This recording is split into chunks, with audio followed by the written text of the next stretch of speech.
जी। अब देखते हैं यहाँ पर एक डेफिनेशन दी हुई है बेसिकली ऑपरेटिंग सिस्टम की। मैं आपसे एक जनरल सवाल करूंगा आप लोगों से, what do mean by the operating system. जी बेटा, आप लोग क्या कहना चाहेंगे ऑपरेटिंग सिस्टम के बारे में? विंडोज हो गई सर।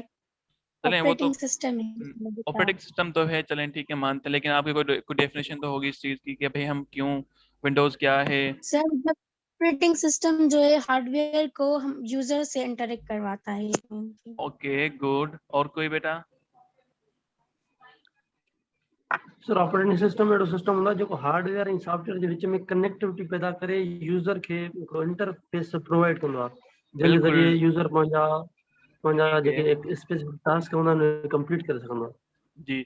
चलिए मैं यहाँ पे आपको एक जनरल एग्जांपल देता हूँ कि भाई लेट सपोज हमारे पास जो हार्डवेयर है वो क्या है, बेजान चीज़ है। लाइक हमारा फिजिकल पार्ट्स है हमारे कंप्यूटर के, वो क्या है, बेजान चीज़ है। वो कैसे ऐसे कम्युनिकेट नहीं कर सकते, ऐसे कनेक्टिविटी नहीं कर सकते। लेकिन ऑपरेटिंग सिस्टम क्या है, वो उस बेजान चीज़ के अंदर रूह डालती है, एक मीन्स कि उसमें एनर्जी प्रोवाइड करती है ताकि वो कम्युनिकेट कर सके फ्रॉम द जो हमारे पास फिजिकल डिवाइसेस हैं, वो कम्युनिकेट कर सकते हैं यूजर के साथ। लेट सपोज आपको सीपीयू के अंदर, मेमोरी के अंदर कुछ फाइल स्टोरेज करनी है, तो क्या करता है ऑपरेटिंग सिस्टम, आपको एक इंटरफेस प्रोवाइड करता है ताकि आप कम्युनिकेट कर सकें हार्डवेयर के साथ। लेट सपोज अगर आपको हार्डवेयर के साथ कम्युनिकेशन करनी है तो आपको क्या होता है, बीच में एक इंटरमीडिएट की जरूरत होती है। ठीक है, वो इंटरमीडिएट क्या करता है, आपको रिसोर्स प्रोवाइड करता है कि भाई आप इस सिस्टम को यूज करते हुए, इस इंटरफेस को यूज करते हुए इसके अंदर अपनी डेटा को स्टोर करा सकते हो। ठीक है, ये तो होगा एक जनरल बात। अगर आप लोग देखें यहाँ पर मैंने एक डायग्राम दिया हुआ है,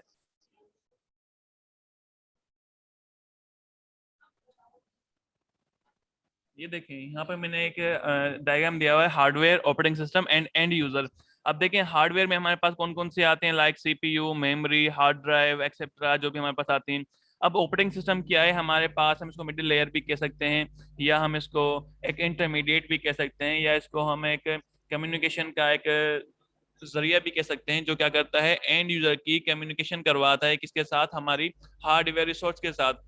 इट मीन्स कि भाई हमें एक पूरा जीयूआई प्रोवाइड करके देता है कि आप लोग इजीली उसको क्या कर सकें, एक्सेस कर सकें और अपने डेटा को स्टोर करा सकें। ठीक है, अब यहाँ पे बात आती है, ये तो होगा एक जनरल टर्म में ऑपरेटिंग सिस्टम की बात, लेकिन लिनक्स क्या है?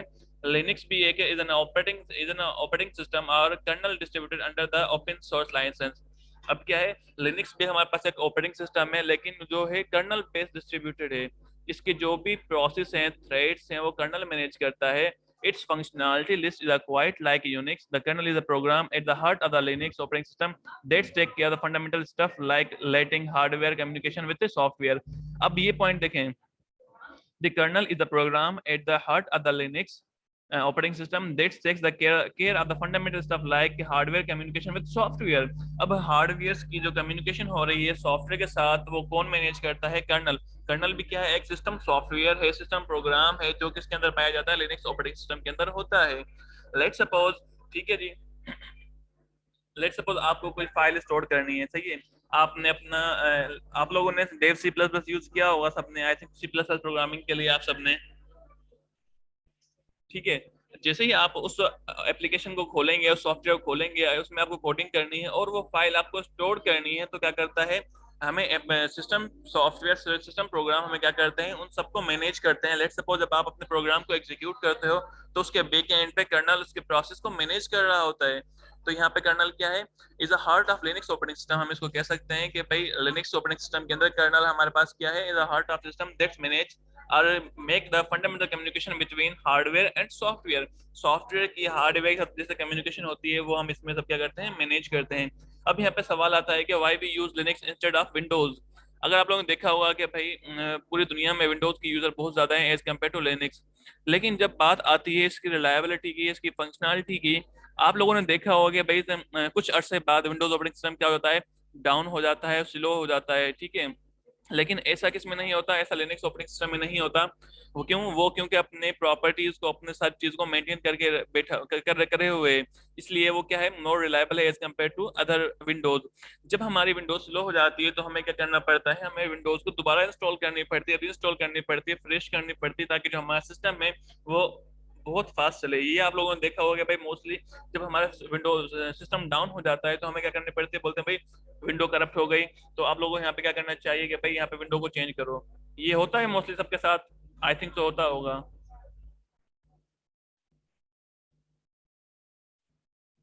जैसे वो विंडोज स्लो हो जाती है वायरस की वजह से, या दूसरी कोई जी चीजें जी, होती है इंटरफेस विंडो करती हमारी है। क्या स्लो हो जाती है तो हमें क्या करना पड़ता है, री इंस्टॉलेशन करनी पड़ती है। लेकिन लिनक्स में ऐसा नहीं होता। लिनक्स क्या है, एक ओपन सोर्स हमारे पास लाइसेंस है जो कर्नल डिस्ट्रीब्यूशन है बेस्ड है। उसमें क्या होता है, कभी भी उसकी जो विंडोज है या उसका जो सिस्टम है कभी भी डाउन नहीं जाता as compare to Windows operating system. हमें जब विंडोज हमारा डाउन हो जाता है तो हमें क्या करना है, उसकी विंडोज करनी पड़ती है, उसको फ्रेश करना पड़ता है। लेकिन लिनक्स में ऐसा नहीं होता। लिनक्स में आप प्रॉपर्ली उसको मैनेज करते हैं और उसको क्या करते हैं, जैसे आपको कंफर्टेबल उसको यूज करते हैं उसी तरह से आप उस ऑपरेटिंग सिस्टम को यूज कर सकते हैं।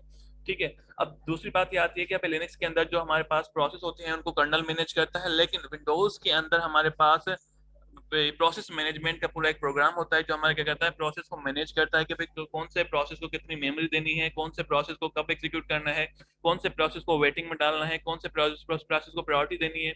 ये जो ऑल द थिंग्स होती है ना, सब लिनक्स के अंदर हमारे पास कर्नल करता है, लेकिन विंडोज के अंदर हमारे पास क्या करता है, प्रोसेस मैनेजमेंट मैनेजर हमारे पास सारे टास्क परफॉर्म करता है। ठीक है जी। अब देखें यहाँ पे the Linux kernel is a main component of Linux operating system and it's the core interface between the computer hardware and its process। अब Linux कर्नल क्या है, कर्नल क्या है, मेन कंपोनेंट है, मेन पार्ट है किसका, ऑपरेटिंग सिस्टम का, जो क्या करता है, हमें इंटरफेस प्रोवाइड करता है कि हार्डवेयर की और इसकी प्रोसेस का जो कम्युनिकेशन होती है। ठीक है। अब कर्नल हमारे पास यहाँ पे 4 जॉब परफॉर्म करता है। लाइक हमारे पास first of all memory management. अब मेमोरी मैनेजमेंट के क्या है, keep track of the how much memory is used to store what and where. अब जो हमारे पास मेमोरी रिजर्व हो रही है, लेट सपोज आप लोगों ने एक C++ का प्रोग्राम एग्जीक्यूट किया, जब आपने उसको एग्जीक्यूट किया तो उसने उस प्रोसेस ने भी क्या कहा, मेमोरी को रिजर्व किया।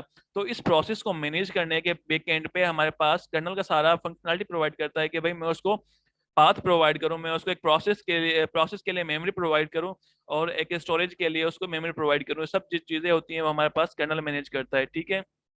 दूसरी बात, process management, determine which process can be use to central processing unit when and how long. अब प्रोसेस मैनेजमेंट की जब बात आती है इसको हम कहते हैं शेड्यूलिंग। शेड्यूलिंग का मतलब है कि भाई लेट सपोज मैं आपको एक एग्जांपल देता हूँ कि भाई आप लोग फाइनल ईयर का प्रोजेक्ट बना रहे हैं और अपने सुपरवाइजर के पास जा रहे हैं। अब सुपरवाइजर के पास 3-4 ग्रुप हैं। अब सुपरवाइजर खुद डिसाइड करेगा कि भाई मैं कौन से ग्रुप को ज्यादा प्रायोरिटी दूंगा। तो यहाँ पर क्या होता है, ये प्रोसेस मैनेज हो रहा है। इट मींस जो मैनेजर है आपका सुपरवाइजर वो मैनेज कर रहा है कि भाई अपनी रिलायबिलिटी के हिसाब से कि भाई मुझे अब इस ग्रुप को बुलाना है, अब इस ग्रुप को बुलाना है, अब इस ग्रुप को बुलाना है। इट मींस और हर ग्रुप को मुझे कितना टाइम देना है और कैसे देना है, ये सब क्या है आपका सुपरवाइजर मैनेज करता है। लेकिन जब बात आती है प्रोसेसर की कि भाई सीपीयू कितना यूज हो रहा है, कौन सा प्रोसेसर कितने टाइम तक सीपीयू के अंदर रहेगा और कौन सा प्रोसेस वेटिंग टाइम में जाएगा, जो सारा जो प्रोसेस डन होता है किसके बिहाफ पे होता है, प्रोसेस मैनेजमेंट के बिहाफ पे सब चीजें हमारे पास पीछे बैक एंड पे परफॉर्म हो रही होती हैं। उसके बाद डिवाइस से ड्राइवर्स। अब आप लोगों ने देखा होगा कि भाई जब हम कोराई 2 या हम कोरा 3, कोराई 3 या उससे नहीं, कोराई 3 नहीं, उससे पहले के जो हम सिस्टम यूज करते थे कोटोड्यू सर, हाँ कोटोड्यू। कोटोडू, उसमें जो हमें ना हर चीज के ड्राइवर्स करने पड़ते थे कि भाई लेट्स सपोज अगर मैं यूएसबी इनपुट दे रहा हूँ तो उसे पता ही नहीं है कि भाई मेरे पास इनपुट क्या आया। अब क्या है, act as a mediator interpreter between the hardware and processes. अब जब हम एक कुछ इनपुट दे रहे हैं इंटरनल तो एक्सटर्नल तौर पे, तो भाई सीपीयू को पता ही नहीं है कि भाई मुझे क्या इनपुट दिया गया। तो उसके लिए क्या होते हैं, हर चीज के एक ड्राइवर्स होते हैं जो क्या करते हैं, अपनी अपने फंक्शनलिटी प्रोवाइड करने के लिए इंस्टॉल किए जाते हैं। लेट सपोज आप लोग जब अपने कंप्यूटर के अंदर वाईफाई की जो छोटी डिवाइस आती है वही इनपुट करते हो तो वो उसको समझ नहीं पाता कि भाई किस चीज की डिवाइस आप लोगों ने इनपुट की है मेरे पास। जिसने अपने सीपीयू के अंदर वाईफाई ड्राइवर किए होंगे तभी वो उस डिवाइस को डिटेक्ट करता है कि भाई हाँ मेरे पास इसके प्रोग्राम्स हैं, इसकी अवेलेबिलिटी है। हाँ अभी जो आप इनपुट दे रहे हो मैं समझ रहा हूँ कि मेरे पास ये कौन सी आपने डिवाइस दी है। अदरवाइज वो समझेगा पता नहीं क्या, वो उसको समझ ही नहीं पाएगा, उसको कैरी नहीं कर पाएगा कि प्रोसेस क्या देना है मुझे यहाँ पे। जब जैसे ही आप उसको इनपुट देंगे तो वहाँ पे क्या हो जाएगा, आपके पास वाईफाई के सिग्नल्स आना शुरू हो जाएंगे जिससे आप उसके ड्राइवर्स इंस्टॉल कर लेंगे। अदरवाइज वो क्या करेगा। और दूसरी बात, लेट सपोज जब आप लोग अपना प्रिंटर कनेक्ट करते हैं अपने से सिस्टम के साथ, तो बेसिकली वहाँ पे क्या होता है, there is an driver issues, operation device is not found, ये आपके पास मैसेज जनरेट होते हैं। बेसिकली क्यों जनरेट होते हैं, क्योंकि पास आपके पास उनके प्रॉपर ड्राइवर्स नहीं होते। जब आप उनके ड्राइवर्स कर लेते हैं तो भाई ऑपरेटिंग सिस्टम को पता चल जाता है कि भाई हाँ मेरे पास ये फाइल है। इट मीन्स कर्नल को पता चल जाता है कि भाई मेरे पास ये फाइल है, अब इसको यहाँ पे ये प्रोसेस प्रोवाइड करना है। दैट्स वाई ड्राइवर्स की भी हमें नीड होती है यहाँ पर।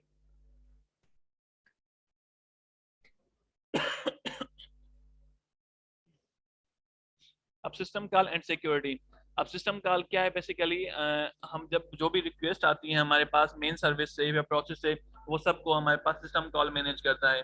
लेट सपोज मैंने पावर पॉइंट पे जस्ट क्लिक किया, तो उसकी क्या रिक्वेस्ट जाएगी हमारे पास पहले सिस्टम कॉल के पास। सिस्टम कॉल को मैनेज करने वाला भी कौन है, कर्नल है, उन सबको मैनेज करता है कि भाई हमारे पास कौन कौन सी प्रोसेस आ रही है, कौन कौन से हमारे पास थ्रेड्स जनरेट हो रहे हैं बैकएंड पे सिस्टम के। क्लियर बेटा? सर लास्ट वाली point sir, system calls and security. System calls and security, आप जब लेट सपोज आप कोई भी प्रोग्राम या कोई भी सॉफ्टवेयर अपना ओपन करते हो किसके अंदर, विंडोज के अंदर। पीसी के अंदर जब भी आप क्लिक करते हो तो रिक्वेस्ट जाती है सिस्टम कॉल के पास। अब कर्नल क्या करता है, कर्नल आइडेंटिफाई करता है भाई किस टाइप की रिक्वेस्ट है और मुझे किसके पास भेजनी है। आइदर वो सिस्टम कॉल से है, आइदर वो सिक्योरिटी से है।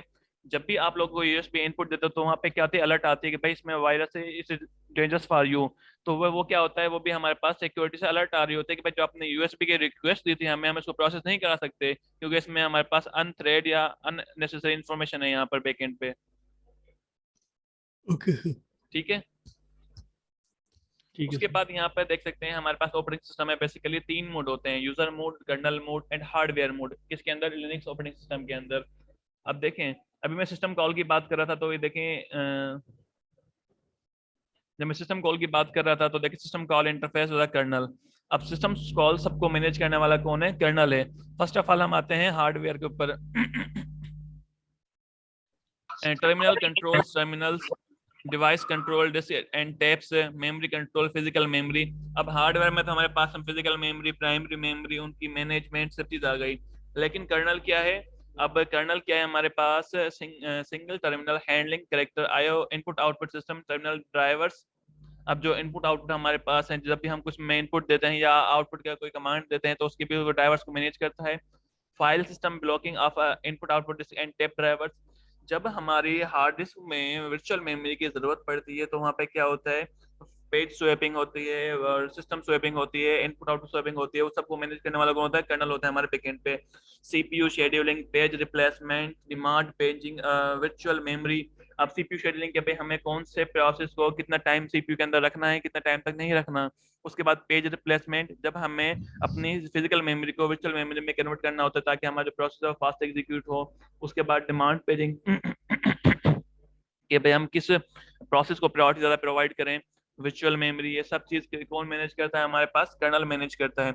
उसके बाद आप लोग देख सकते हैं यूजर मोड। अब यूजर मोड में हमारे पास एप्लीकेशंस आ गई like MS Word, MS Access, MS PowerPoint, और ये हमारे पास वेब सी प्लस प्लस, जितनी भी हमारे पास यूआई इंटर एप्लीकेशन हैं, यूजर बेस्ड एप्लीकेशन है, वो हमारे पास यूजर मोड में आती हैं। Standard library, shell and command and compiler and interpreter system libraries, जितनी भी हमारे पास होती हैं हम शेल के थ्रू उसको एक्सेस कर सकते हैं। बेसिकली ऑपरेटिंग सिस्टम किस में 3 सेक्शन में डिवाइड किया गया है। इसका जो ओवरव्यू ये है, हार्डवेयर में हमारे पास फिजिकल मेमोरी, मेन मेमोरी और इसके कुछ टर्मिनल कंट्रोल हैं। उसके बाद कर्नल मोड में जो भी हमारे पास मैनेजमेंट होती है, फाइल स्वैपिंग होती है, शेड्यूलिंग होती है, पेज रिप्लेसमेंट होती है, वर्चुअल मेमोरी मैनेजमेंट होती है, इनपुट आउटपुट रिक्वेस्ट मैनेजमेंट होती है, उस सब कौन करता है, कर्नल मैनेज करता है। किसके अंदर, लिनक्स ऑपरेटिंग सिस्टम के अंदर। बट जब हम बात करते हैं विंडोज की, विंडोज में हमारे पास प्रोसेस मैनेजमेंट का पूरा प्रोग्राम होता है जो हमारे प्रोसेस को मैनेज करता है ए टू जेड, कि भाई कौन से प्रोसेस को कितनी मेमोरी देनी है, कौन से प्रोसेस को कितनी देर तक इसको सिस्टम में रखना है, और कितने टाइम में प्रोसेस होगा। all the things are done by the kernel mode और process management। ठीक है। यूजर मोड में तो जैसे अभी मैं आप लोगों के साथ एप्लीकेशन के थ्रू कनेक्ट हुआ हुआ हूँ जूम के थ्रू, ये भी क्या है कि यूजर मोड है कि मैं आप लोगों के साथ कनेक्ट हुआ हुआ हूँ फ्रंट एंड पे। ठीक है बेटा। उसके बाद Linux administration. Linux is a major strength in computing technology. Most of the web servers, mobile phones, personal computing, supercomputers, and cloud server are powered by the Linux। अब देखें लिनक्स क्या है, मेजर स्ट्रेंथ है computer technology में, क्योंकि मैंने आपको एक मेजर एग्जांपल दी थी कि जब हमारा सिस्टम डाउन हो जाता है तो हमें क्या करना पड़ता है, विंडोज को दोबारा रिफ्रेश करनी होती है या उसको रीइंस्टॉल करना पड़ता है। लेकिन लिनक्स में ऐसा नहीं होता। लिनक्स हमारा क्या है, बिल्कुल प्रॉपर वे में काम करता है एज कम्पेयर टू जैसे जैसे हमने नया नया इंस्टॉल किया हो। इसलिए मोस्ट ऑफ द यूजर्स क्या करते हैं, सपोर्ट करते हैं लिनक्स ऑपरेटिंग सिस्टम को। लेकिन यहाँ पर सवाल ये भी आता है कि लिनक्स क्या है, शेल बेस्ड ऑपरेटिंग सिस्टम है। तो अगर आपको वो जीयूआई भी सपोर्ट करता है शेल बेस्ड भी, लेकिन जो मोस्ट ऑफ द काम उसका होता है शेल बेस्ड पे होता है। लेकिन विंडोज का जो मेन एडवांटेज ये है कि भाई वो आपको इजी टू यूज है। नहीं है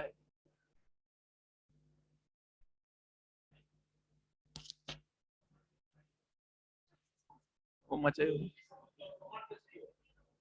बेसिकली क्या है जो पे हम हमें क्या करता है इंटरफेस प्रोवाइड करता है, इजी टू यूज है हमारे पास हमारा जो विंडोज ऑपरेटिंग सिस्टम है, इसलिए जो मेजॉरिटी है हमारे पास ऑफिस वर्क में हम बेसिकली इसको यूज करते हैं। लेकिन जब हम बात करते हैं पर्सनल कंप्यूटिंग की, सुपर कंप्यूटर की, क्लाउड सर्वर्स की, वहां पर हम कौन सा ऑपरेटिंग सिस्टम यूज करते हैं? लिनक्स हम उसमें ऑपरेटिंग सिस्टम यूज करते हैं। The job of Linux system administration is to manage the operation of the computer system like maintaining, enhance, creating users account report, taking backup, user Linux tool and command line interface tools। अब जो system administration का काम क्या होता है basically maintain the system, enhance the user, create the user report, taking the backup and system Linux tools and command line interface. जो भी हमें कोई बैकअप क्रिएट करना होता है किसी भी फाइल का, वो सब हमारे पास एडमिनिस्ट्रेशन मैनेज करता है। इनहांसमेंट करनी होती है सिस्टम में, कुछ इंक्रीमेंट करनी होती है, और हमें कुछ रिपोर्ट्स जनरेट करती होती हैं सिस्टम बैकअप के हवाले से, वो सब क्या कौन करता है? लिनक्स सिस्टम एडमिनिस्ट्रेशन करता है हमारे पास basically। and there are some of the things that the Linux system administration should know about, understand Linux file system, Linux file system hierarchically। अगर हमें कमांड शेल के थ्रू हमें अपनी फाइल का हायरार्चिकल देखना है तो हम उसमें वो भी देख सकते हैं। Managing root user use, basic bash command, handling file and directories and users. Basically जो सारे ऑपरेशंस हैं ये हमारे पास सिस्टम एडमिनिस्ट्रेशन मैनेज करता है हमारे पास ऑपरेटिंग सिस्टम के अंदर। ये सब चीजें हम ऑपरेटिंग विंडोज के अंदर भी परफॉर्म कर सकते हैं, लेकिन due to reliability, due to इस फंक्शनलिटी हम इसको किसके अंदर यूज कर रहे हैं? सिस्टम एडमिनिस्ट्रेशन यूज करते हैं। इस सब्जेक्ट का मेन मोटिव ही यही है कि भाई अब बच्चों स्टूडेंट्स को नॉलेज में हो कि भाई विंडोज तो है, लेकिन उसके साथ साथ हमारे पास मल्टीपल ऑपरेटिंग सिस्टम भी हैं जो हमारे पास एज एडमिनिस्ट्रेशन साइड हम यूज करते हैं। लेकिन विंडोज को हम एडमिनिस्ट्रेशन साइड यूज नहीं कर सकते। विंडोज हम अपने ऑफिस में यूज कर सकते हैं, अपने छोटे काम के लिए यूज कर सकते हैं। लेकिन जब बात करते हैं सुपर कंप्यूटर्स की, क्लाउड सर्वर्स की, पर्सनल कंप्यूटिंग की, तो वेब सर्वर्स की, तो वहां पर हमारे पास क्या होता है? लिनक्स हमारे पास ऑपरेटिंग सिस्टम यूज होता है मोस्ट ऑफ द टाइम। क्योंकि वहां पे अगर हमें सिस्टम में कुछ इंटीग्रेशन करनी हो, एनहांसमेंट करनी हो, यूजर्स क्रिएट करने हो, उनकी रिपोर्ट जनरेट करनी हो, या सिस्टम का बैकअप क्रिएट करना हो, तो हम उसके किसके थ्रू? कमांड लाइन इंटरफेस के थ्रू ये सब हम इजीली परफॉर्म कर सकते हैं। और कमांड लाइन को हम single single tasking operating system भी कह सकते हैं, क्योंकि हम एक ही टाइम पे हम वहाँ पे एक ही टास्क को एग्जीक्यूट करते हैं। क्लियर? Yes sir. ओके। अब ड्यूटीज ऑफ लिनक्स एडमिनिस्ट्रेशन। अब जो लिनक्स एडमिनिस्ट्रेशन है उसकी ड्यूटीज कौन कौन सी हैं हमारे पास?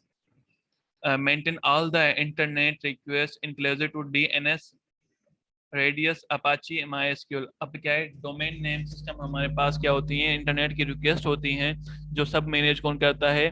हमारे पास एक लिनक्स एडमिनिस्ट्रेशन मैनेज करता है। जो हमारे पास अपाची सर्वर, MySQL या PHP हमारे पास जो रिक्वेस्ट होती हैं जो बैकएंड पे हम यूज करते हैं, उन सबको मैनेज करता है।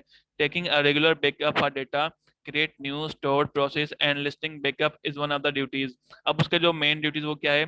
Taking regular backup data. अब जो डेली बेसिस पे जो new new new new files update हो रही हैं उनका बैकअप क्रिएट करना। Procedure listening and backup is one of the duties. उसका जो बैकअप क्रिएट करना वो भी इसकी क्या है? मेन ड्यूटी है।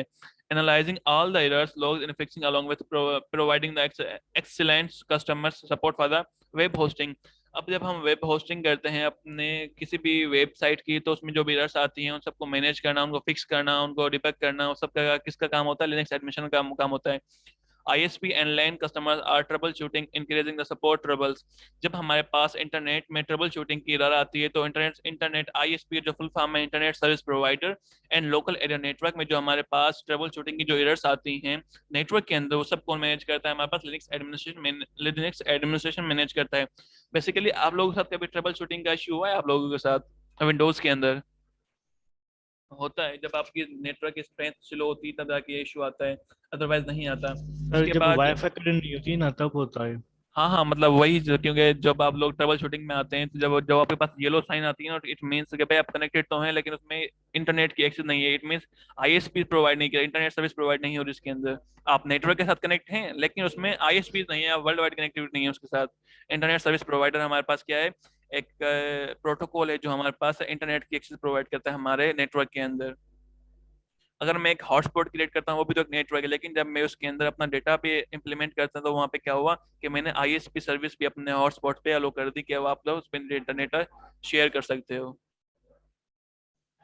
उसके बाद enhance, maintain and creating the tools for the Linux environment and it's user. अब क्या करता है हमारे पास जो एडमिनिस्ट्रेशन साइड हो क्या करता है, इन्हांस करता है हमारे सिस्टम को, मेंटेन करता है यूजर टूल्स को फॉर द यूजर्स, उसके यूजर्स के बेटरमेंट के लिए, उसके जो प्रोसेस को परफॉर्म करता है उसके बेहतर के लिए। ठीक है, ये ऑल द थिंग्स हैं, ये हमारे पास कौन मैनेज करता है, लिनक्स एडमिनिस्ट्रेशन हमारे पास मैनेज करता है। अच्छा बेटा, ये मीटिंग अप हो रही है, इसको टाइम अप हो गया, इसका दोबारा रिज्वाइन करें दोबारा, ठीक है। ठीक है सर।